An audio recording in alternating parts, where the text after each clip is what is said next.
Hello student.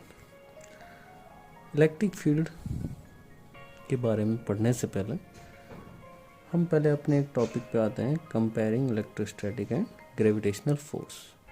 ठीक है, एक स्लाइटली कंपैरिजन कर लेते हैं बिटवीन बोथ द फोर्सेस। ठीक है स्टूडेंट, एज हमको पता है ग्रेविटेशनल फोर्स की जब हम बात करते हैं, ग्रेविटेशनल फोर्स, और एक तरफ मैं लिख देता हूँ इलेक्ट्रोस्टैटिक फोर्स। ठीक है, ग्रेविटेशनल फोर्स वर्क करता है between two mass objects m1 and m2 having separation small r, and electrostatic force of attraction और it may be repulsion work करता है दो चार्ज पार्टिकल के बिटवीन हैविंग सेपरेशन r। ठीक है, यहाँ पर जो अकॉर्डिंग टू न्यूटन फोर्स का फॉर्मूला क्या बनेगा, F G m1 m2 upon R square. ठीक है, और यहाँ पर एफ ई इलेक्ट्रोस्टैटिक फोर्स। ठीक है, इसका फॉर्मूला क्या बनेगा, के Q1 Q2 upon R square. Okay, तो ये दो फोर्सेस हैं, एक इलेक्ट्रोस्टैटिक फोर्स है और एक ग्रेविटेशनल फोर्स। ठीक है, अब हम इन दोनों में कंपैरिजन करेंगे तो उसके लिए हम क्या पॉइंट बनाते हैं। ओके, अब हम इसमें देखेंगे सबसे पहले सिमिलैरिटीज क्या होंगी। देखो, दोनों ही फोर्स हमने लिखे, दोनों के according to Newton, according to Coulomb's law हमने फॉर्मूले लिखे। अब यहाँ ध्यान देना कि जो फर्स्ट सिमिलैरिटी आएगी वो क्या रहेगा, क्योंकि ये फोर्स इनवर्सली प्रोपोर्शनल है डिस्टेंस के स्क्वायर के, तो यहाँ पर लिखेंगे कि क्या होगा, both forces obeys inverse square law. इसको क्या बोलते हैं, इनवर्स स्क्वायर लॉ। कैसे, चाहे वो एफ जी हो और it may be F E, both are equal to और इनवर्सली प्रोपोर्शनल, हम कह सकते हैं आर स्क्वायर। ओके, ये it is the first similarity. Second, both forces, दोनों फोर्सेस, यहाँ पर देखो मास के प्रोडक्ट के डायरेक्टली प्रोपोर्शनल, यहाँ पे चार्ज के प्रोडक्ट के डायरेक्टली प्रोपोर्शनल। तो हम इसको कैसे बोल सकते हैं, both forces are proportional to product of masses और चार्जेस। यहाँ पर क्या आ रहा है, both forces are directly proportional to product of masses, and यहाँ पर भी आएगा F E product of charges. ठीक है, थर्ड सिमिलरिटी क्या बनेगी, बोथ फोर्सेस कैसे होते हैं, सेंट्रल फोर्स। हमने vector form of Coulomb's law में बता दिया था, सेंट्रल फोर्सेस होते हैं। सेंट्रल फोर्सेस होते हैं बेटा, अगर ये दोनों पॉजिटिव चार्जेस हैं तो जो रिपल्सन वर्क करेगा वो इस तरीके से वर्क करेगा, जो लाइन इन दोनों को ज्वाइन कर रही है। सिमिलरली, क्योंकि ग्रेविटेशन फोर्स तो ऑलवेज अट्रैक्शन होता है, ये इधर अट्रैक्ट होता है, ये इधर, लेकिन ये अट्रैक्शन भी किस लाइन में वर्क करेगा, जिन दोनों के सेंटर को ज्वाइन करती है। तो both F G and F E R, क्या लिखेंगे हम यहाँ पे, सेंट्रल फोर्सेस। ठीक है, तीन क्या आ जाएंगे, सिमिलैरिटीज। और अगर आप चाहें तो हम क्या लिख सकते हैं, फोर्थ सिमिलैरिटी, ये दोनों फोर्सेस वैक्यूम में भी ऑपरेट हो सकते हैं। Both forces operate in vacuum. ठीक है, दोनों फोर्सेस वैक्यूम में ऑपरेट हो सकते हैं। एंड अगर आप चाहें तो फिफ्थ एंड लास्ट सिमिलरिटी लिख सकते हैं कि both are conservative forces, both are conservative forces. Conservative forces हमने 11th में पढ़े हैं, वो फोर्सेस जिनके रिस्पेक्ट में हम जो वर्क डन करते हैं वो वर्क डन पाथ पर डिपेंड नहीं करता है, उसको बोलते हैं कंजर्वेटिव फोर्स। आल्दो दोनों क्या होंगे बेटा, अगर हम एक और सिमिलरिटी लिखना चाहें 6, तो हम वो भी लिख सकते हैं, क्योंकि दोनों फोर्सेस कहाँ लाई करते हैं, मैक्रोस्कोपिक वर्ल्ड में। मैक्रो मीन्स हमको इजीली विजिबल हो जाते हैं। Attraction between two magnetic poles and earth sun, पूरा यूनिवर्स सिस्टम है, ये कौन गवर्न कर रहा है, ग्रेविटेशनल फोर्स। ओके, अब इसी में हम डिस्कस कर लेते हैं डिससिमिलैरिटी।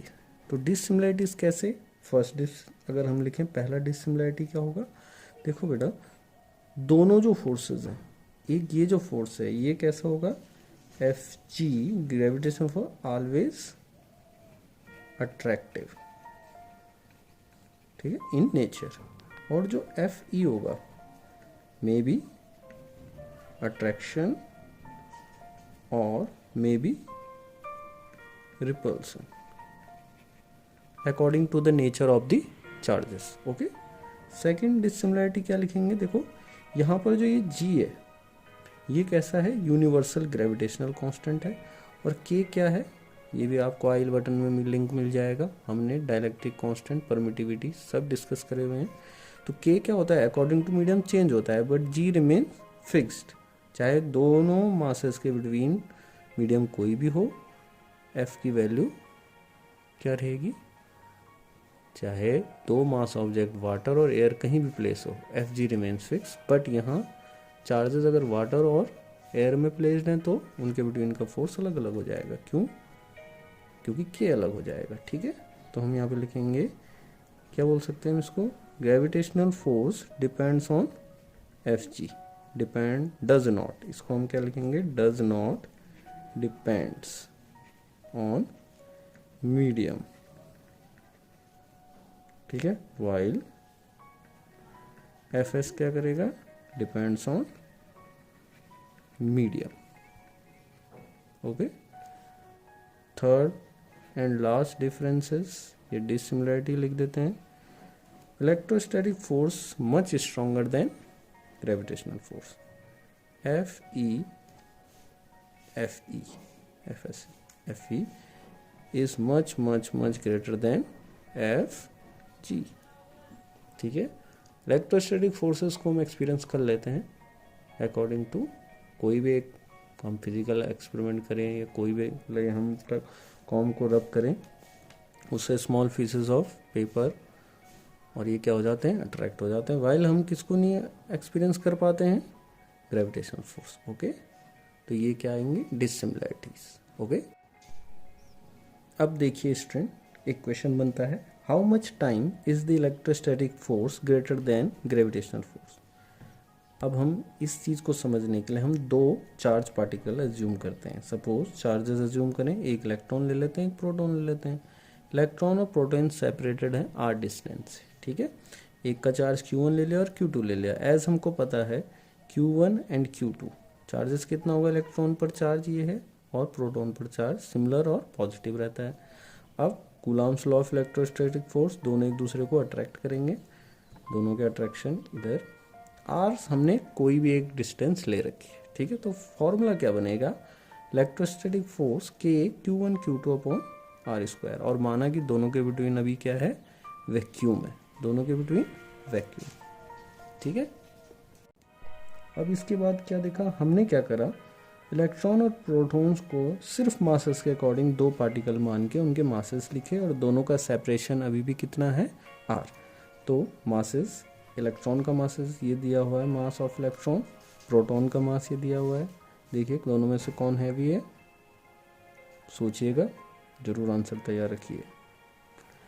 अब फ्रॉम न्यूटन्स लॉ, अब न्यूटन के according F G equal to universal gravitational constant m1 m2 upon R square. आर अभी भी कोई भी एक डिस्टेंस हो सकती है जो दोनों में सेम है। ठीक है, आर, और दोनों यहाँ पर भी दोनों मासेस के बिटवीन क्या है, वैक्यूम है। ठीक है, हमने इक्वेशन 1 और इक्वेशन 2 बना दी है। अब कंपैरिजन करना है फोर्सेस का, तो हम क्या करेंगे, फ्रॉम इक्वेशन हम क्या करेंगे, डिवाइड कर देंगे। ठीक है, तो हम करें सेकंड अपॉन फर्स्ट कर देते हैं। तो सेकंड अपॉन फर्स्ट करने से क्या आएगा, देखो, F E upon F G. ठीक है, अब देखिए के की वैल्यू आपको पता है ना, मैं यहाँ पर अगर के की वैल्यू लिख दूँ वैक्यूम के लिए 9 × 10⁻⁴ कितना होता है, 9 न्यूटन मीटर स्क्वायर कूलम -2। ठीक है, ये भी आपको कूलम वाले हमारे वीडियो में, कूलम्स लॉ वाले में मिल जाएगा, लिंक बटन ऊपर है, जरूर देखें। ओके, अब हम क्या करेंगे, जी की वैल्यू, अगर आप जी की वैल्यू भी देखें तो जी की वैल्यू भी हम लिख देते हैं, 6.11 में पढ़ा था, इंटू 10⁻⁻11। यूनिट क्या रहेगी, याद करो, newton metre square kg minus 2। Okay, अब हमारे पास सारा, अब दोनों इक्वेशन में जब हम क्या करेंगे, डिवाइड करेंगे, तो क्या हट जाएगा दोनों से, देखो आर स्क्वायर कटेगा, तो हमारे पास ऊपर क्या रहेगा, एफ ई के अकॉर्डिंग के Q1 Q2 अपॉन नीचे क्या रह जाएगा, जी M1 M2। M1 हम ये मान लेते हैं, M2 हम इसको ले लेते हैं। हम जब सारी वैल्यूज प्लेस करेंगे तो F E upon F G equal to, जब हम सारे रिजल्ट को सॉल्व करेंगे तो रिजल्ट आता है 2.27 इंटू 10⁻39। और अगर हम यहाँ पे फाइनल रिजल्ट लिखें तो F E equal to 2.27 into 10⁻39 times of किसके, एफ जी। ठीक है, तो यहाँ से हमें पता चलता है कि इलेक्ट्रोस्टैटिक फोर्स बिटवीन इलेक्ट्रॉन और प्रोटॉन, जो उनके बिटवीन वर्क करने वाला ग्रेविटेशनल फोर्स है, उससे कितना टाइम स्ट्रॉन्ग है। ओके, अब देखिए टॉपिक, नेक्स्ट जो टॉपिक है फोर्सेस बिटवीन मल्टीपल चार्जेस, और इसको हम बोलते हैं principle of superposition of electric forces. ठीक है, अब स्टूडेंट देखो होता क्या है कि इस वाले प्रिंसिपल की ज़रूरत हमको क्यों पड़ी, तो इसके लिए हम सबसे पहले क्या करेंगे कि होता क्या है कि जैसे हमने कूलम्ब्स लॉ में पढ़ा, अकॉर्डिंग टू कूलम्ब्स दो चार्जेस के बिटवीन लगने वाला जो फोर्स है, ठीक है, इसको हम स्टडी कर चुके हैं। F equal to that is K Q1 Q2 upon R square, force between two charges. But होगा क्या, अगर एक तीसरा चार्ज आ जाए Q3 आ जाए, एक चौथा चार्ज आ जाए Q4 आ जाए, एक पांचवा आ जाए, ऐसी अगर इस प्लेन पर n नंबर ऑफ चार्जेस आ जाते हैं तो अब क्या होगा, और हमें सिर्फ अब होना क्या है कि ये सब चार्जेस क्या करेंगे, इन सब की वजह से हमें एक चार्ज पर लगने वाला फोर्स कैलकुलेट, क्या तो ये सब इस पर कितना फोर्स लगा रहे हैं, क्या तो ये सारे इस पर कितना लगा रहे हैं, या तो ये चार्ज इस पर कितना लगा रहे हैं। तो इसके लिए हमें क्या बनना पड़ा, फोर्स बिटवीन मल्टीपल चार्जेस वाला टॉपिक आया। ठीक है, और उसके लिए हम क्या करेंगे, principle of superposition of electric forces. ठीक है, तो इसके लिए हम एज्यूम क्या करेंगे, सबसे पहले मैं एक प्लेन एज्यूम करता हूँ। ठीक है, इस तरीके से मैंने एक प्लेन ले लिया है। इस प्लेन में हमने कितने चार्ज पार्टिकल ले लिए हैं, 3। सपोज मैं 3 चार्ज पार्टिकल ले लेता हूँ, ये x हो गया, ये y हो गया। एक चार्ज पार्टिकल मैं यहाँ पे ले लेता हूँ जैसे Q1। ठीक है, अगला मैं यहाँ पे ले लेता हूँ Q2, और एक मैं यहाँ पे ले लेता हूँ सपोज Q3, यहाँ पे ले लेते हैं Q3, और ऐसे ही कहीं पर भी यहाँ पे एक Qn है। ठीक है, Qn, ठीक, सपोज यहाँ पे n नंबर ऑफ चार्जेस है। तो अब क्या करेगा, ये ओरिजिन है, ओरिजिन से इन सारे चार्जेस के हम क्या लेंगे, पोजीशन वेक्टर। पोजीशन वेक्टर क्या है, ये हमें आई बटन में आपको लिंक मिला हुआ है, हमने उसको vector form of Coulomb's law में समझाया हुआ है। ठीक है, तो इसका पोजीशन वेक्टर में क्या ले लेता हूँ, r1 वेक्टर। इस सेकंड जो चार्ज है Q2, इसका पोजीशन वेक्टर ले लेते हैं r2, और थर्ड जो है इसका पोजीशन वेक्टर ले लेते हैं r3। ठीक है, और यहाँ पे अपने रेफरेंस के लिए हम एक यहाँ पे Qn सपोज, क्योंकि n नंबर ऑफ चार्जेस में हो सकते हैं। ठीक है, अब क्या होगा, देखो ये सारे चार्जेस, अब हम क्या चाहिए, हमको देखना है force on Q1 due to all other charges. इसको कैलकुलेट करना है या इसको देखना है कि इस चार्ज पे क्या करें और चार्जेस का कितना फोर्स लग रहा है नेट। ठीक है, वो देखना है। अब देखिए सबसे पहले हम निकालेंगे force on Q1 due to Q2। अब देखिए इन दोनों के बिटवीन जो सेपरेशन है, ये जो सेपरेशन है इन दोनों के बिटवीन, सपोज ये कितना है R, इसको हमने नाम क्या दे दिया 1 2 सेपरेशन को। ठीक है, डिस्टेंस दोनों के बिटवीन की, ये इसको हम डिस्प्लेसमेंट वेक्टर भी मान लेंगे अभी। ठीक है, तो इसको कैप लगा के लिख देते हैं डिस्प्लेसमेंट वेक्टर। ठीक है, तो Q1 और Q2 देखो दोनों सपोज पॉजिटिव चार्जेस हैं, तो ये Q2 क्या करेगा, इसको रिपेल करेगा इस डायरेक्शन में। तो हमने इधर की तरफ फोर्स का एक एरो बना के इस पे कितना लिख दिया 1 2 का मतलब क्या रहेगा, force on charge Q1 due to Q2। ठीक है। और इसके लिए हमने इसका वेक्टर रिप्रेजेंटेशन लिख दिया, F12 क्या आएगा, force on Q1 exerted by Q2, ठीक है। और इसको हम कितना लिख देंगे, equal to K Q1 Q2 upon R separation या डिस्प्लेसमेंट वगैरह 1 2 का स्क्वायर, और यहाँ पे हमने क्या लिख दिया, R यूनिट वेक्टर 1 2, ठीक है। ये जो यूनिट वेक्टर है डिस्प्लेसमेंट वेक्टर, ये कहाँ से है, फ्रॉम Q2 Q1, ठीक है। दूसरा, अब ये Q3 चार्ज है, सपोज ये भी पॉजिटिव है, ये Q1 भी पॉजिटिव है, ये क्या करेगा, इन दोनों के बिटवीन का जो सेपरेशन हम ले रहे हैं, सपोज उसको हम नाम दे देते हैं 1 3, ठीक है। This is the unit displacement vector from Q3 to Q1। और क्योंकि ये दोनों रिपल्सन है, इस पर लगने वाले फोर्स की स्टडी करनी है, तो ये इधर रिपेल कर देगा, Q3 इसको ऐसे रिपेल कर देगा ऊपर को। इस पर हम क्या नाम देंगे, क्योंकि फोर्स वेक्टर क्वांटिटी होती है इसलिए हम इसको लिख देते हैं 1 3। Force on F13 equal to force on Q1 similarly exerted by Q3। इसके लिए क्या आएगा, K Q1 Q3 upon R, देखो दोनों के बिटवीन डिस्टेंस कितनी है, 1 3 का स्क्वायर, और R यूनिट वेक्टर 1 3, ठीक है। सिमिलरली अगर इसमें n नंबर ऑफ चार्जेस होंगे तो हम ऐसे इसको फॉर्म चला सकते हैं, वेक्टर जरूर लगाएंगे, ठीक है, वेक्टर नहीं मिस करना है। अब आएगा इसमें 1n, finally n number of particles अगर हैं तो 1n करके लिख सकते हैं। तो फोर्स ऑन वही चलेगा Q1 Qn, इसकी वैल्यू हम कितने लिख देंगे, K Q1 रहेगा, Q2 और Q3 की जगह यहाँ पे Q1 आ जाएगा, अपॉन R स्क्वायर 1 तो रहेगा ही, n आ जाएगा, और R यूनिट वेक्टर 1n, ठीक है। अब स्टूडेंट, अब देखिए इसमें, अब हम क्या करेंगे, नेट फोर्स ऑन Q1 निकालेंगे, ठीक है। तो net force on Q1 due to all other charges present near the Q1 is equal to the vector sum of all forces exerted on Q1, ठीक है। अब Q1 पर हमने Q2 की वजह से ये वाला फोर्स देखा F12, Q1 पर इस Q3 की वजह से एक फोर्स देखा F13, और अगर इसमें n नंबर ऑफ है तो जो nth वाला जो इसमें पार्टिकल होगा चार्ज, उसकी वजह से Q1n हमने लिख दिया है, जैसे इन दोनों के थे वहाँ पे 2 और 3 की जगह में n रख के, ठीक है।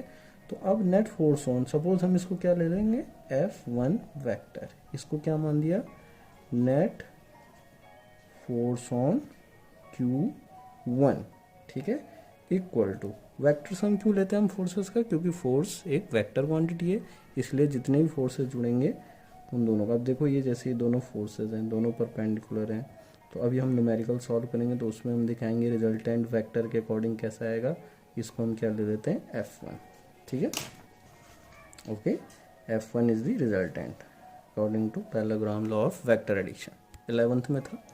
अब यहाँ पे कितना आ जाएगा बेटा, 1 2, ठीक है, F12 फोर्स लगा हुआ है Q1 पर, प्लस F13 प्लस ऑन, इसमें जितने भी पार्टिकल होंगे F1n का ये आ जाएगा, वेक्टर लगा दिया, ठीक है। अब देखो F1 equal to F1 vector net force on Q1, तो देखो इन सब की अगर मैं वैल्यू रखूँगा, ये एक वैल्यू है इसकी, ये दूसरी वैल्यू है इसके लिए, और ये थर्ड वैल्यू है इसके लिए, तो कितना आ जाएगा, यहाँ पे क्या कॉमन है सब में, KQ1 कॉमन है, KQ1 KQ1 KQ1, ब्रैकेट के अंदर क्या आ जाएगा, फर्स्ट वाले से Q2 अपॉन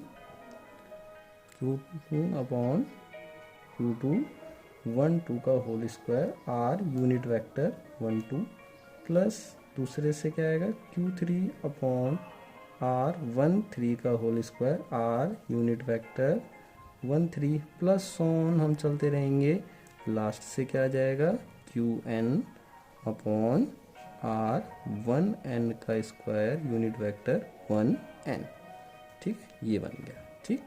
अब फाइनल में हम क्या करें, इस पूरे को देखो, KQ1 तो बाहर है ही, ठीक। अब इसको जनरलाइज करना है तो हम क्या करते हैं, इतनी टर्म्स की जगह में हम इतने सम की जगह में एक सिग्मा यूज़ कर देते हैं, इसको बोलते हैं समेशन। समेशन को लिखने का मतलब होता है जितने भी टर्म्स हैं इनको एक टर्म करके लिख देना, जनरलाइज फॉर्मूला तैयार कर देना। तो देखो Q2 Q3 Qn है, तो ऊपर में क्या लिख देता हूँ, I करके लिख देता हूँ। देखो I पहले वाले टर्म के लिए 2 है, सेकंड के लिए 3 है, लास्ट के लिए n upon R1 R1 R1 सब जगह है तो यहाँ पे R1 ही रहेगा, ठीक है। फिर 2 3 4 5 n आ रहा है तो यहाँ पे भी मैं क्या लिख देता हूँ इसमें I, ठीक है। और R यूनिट वेक्टर लगा दूँ 1 1 1, सब में है तो 1 तो रहेगा ही, 2 3 n, तो फिर से मैं यहाँ पे क्या लिख देता हूँ I, ठीक। अब यहाँ पे लिखने के लिए हम क्या करेंगे, I इक्वल टू 2 से शुरू होगा और I इक्वल टू n, ठीक है। तो आप इस पूरे फॉर्मूले को ऐसे जनरलाइज कर सकते हैं, ठीक है। तो this is the principle of superposition of electric forces, ठीक है। जब हम क्या करेंगे, एक चार्ज पर उसके सराउंडिंग या उसके आसपास जितने भी अदर चार्ज पार्टिकल पे उन जो फोर्स एग्जर्ट कर रहे हैं उनका वेक्टर सम कर लेंगे, ठीक है। स्टूडेंट आपने बस इसमें ये ध्यान रखना है कि the forces between two charges is not affected by the presence of other charges. Q1 पर जब ये चार्ज फोर्स लगा रहा होगा उस समय हम Q1 पर ये जो इफेक्ट है इस वाले चार्ज का उसको हम नेगलेक्ट कर देंगे। अदरवाइज ये क्या होगा, फिर अगर Q1 पर ये इधर फोर्स लगा रहे हैं तो इधर फोर्स लगा रहे हैं, तो हम क्या करेंगे, सुपरपोजिशन प्रिंसिपल में जब हम Q1 पर Q2 वाले फोर्स की बात करेंगे तो उस समय हम Q3 को नहीं नेगलेक्ट कर देंगे, ठीक है। तो इसकी प्रेजेंस को नेगलेक्ट मानेंगे तो अब हम F12 को सेपरेटली पढ़ सकते हैं, F13 को सेपरेटली पढ़ सकते हैं, ठीक है। ये आपने ध्यान रखना।